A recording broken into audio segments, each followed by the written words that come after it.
afternoon, everybody. Colin here with Techout. Today I'm going to be talking about my first impressions of the Note 10 Plus after using it for a couple days. I've used this phone I picked it up on Thursday, it's now Tuesday, so I've been using it about 5 days. I put a screen protector on it, which is that little circle you see right there. That's kind of like the cutout for the fingerprint sensor.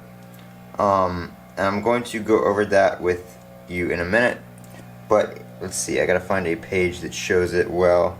But if you go to a page that is white or bright, you can still see that cutout, which kind of annoys me. Now keep in mind, this is not a factory screen protector. This is not the one that came on the phone. I did put a glass one on there, which is the reason for that.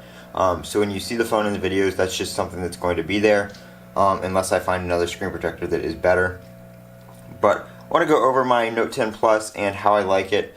Switching from an iPhone, yes, the back is kind of dirty. It attracts fingerprints and greasy fingers and all that kind of stuff quite easily. I'm not using the case right now since I put the screen protector on.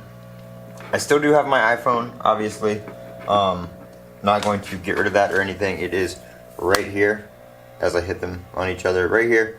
So I just want to go over stuff on my Note 10 Plus that I like over my iPhone 11 Pro Max. And the first thing is the always on display on the Note 10 Plus. I don't have it turned on right now. I do have the tap turned on for the always on display, and that's usually what I use.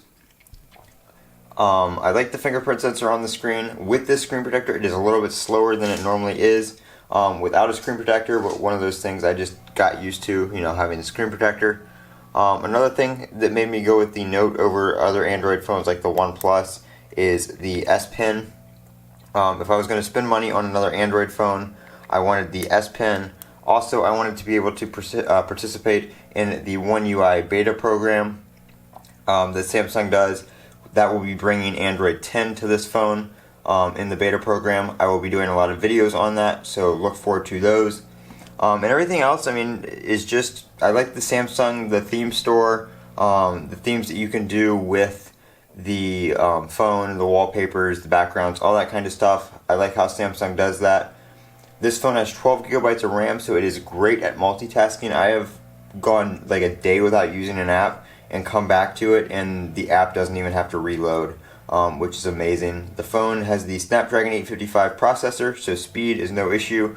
The phone is very smooth and speedy. Like I said, I can come back to an app a day or two later after not using it, and it'll open up right where I left off, no issues, which is very, very good. So I'm really enjoying this phone. I'm not going to say I like it better than my iPhone. There are things I like about both of them. But right now, on the Android side of things, the Note 10 Plus is my go-to phone. So this is Colin with Techout. Don't forget to comment, rate, and subscribe. I will be doing One UI beta videos as soon as that rolls out to the US. As always, have a great day.